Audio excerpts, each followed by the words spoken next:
When I suggest to a group of managers that feedback is important, they all nod wisely in agreement. Good! So I ask for their feedback tips, and they trot out all the guidelines for giving feedback that you can find on loads of websites.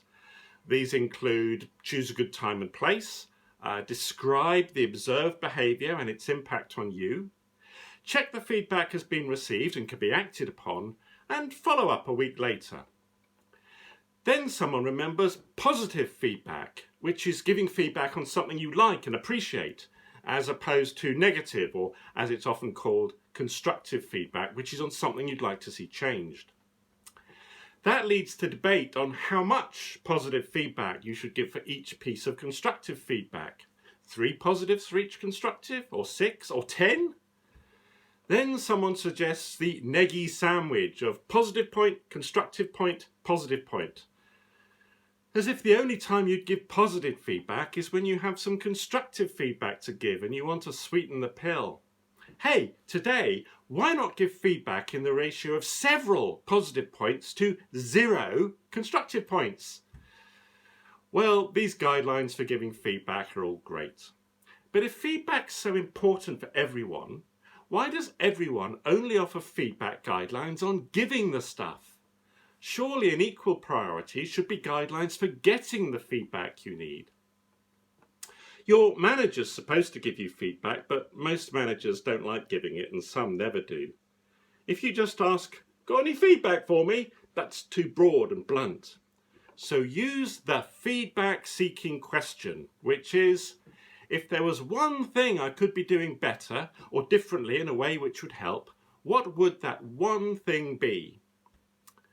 By asking specifically for one piece of constructive feedback, you're making it easier for a manager, or whoever you choose to ask, to tell you something useful.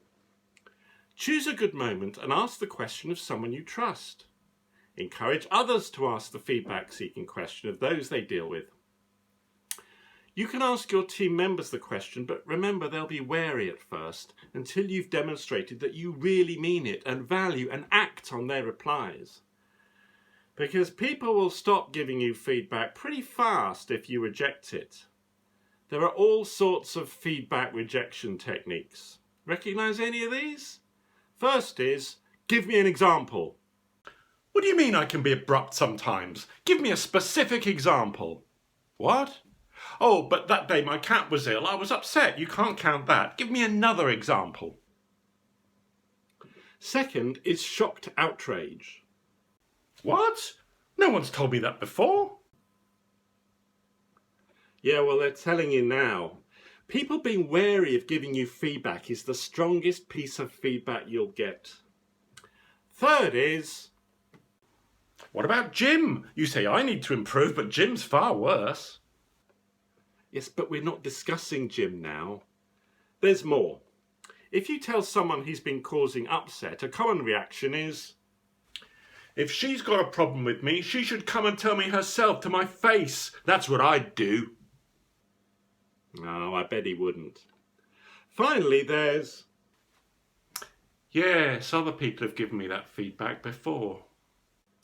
If you've had the feedback before and not acted on it, not much point in continuing to give you feedback, is there?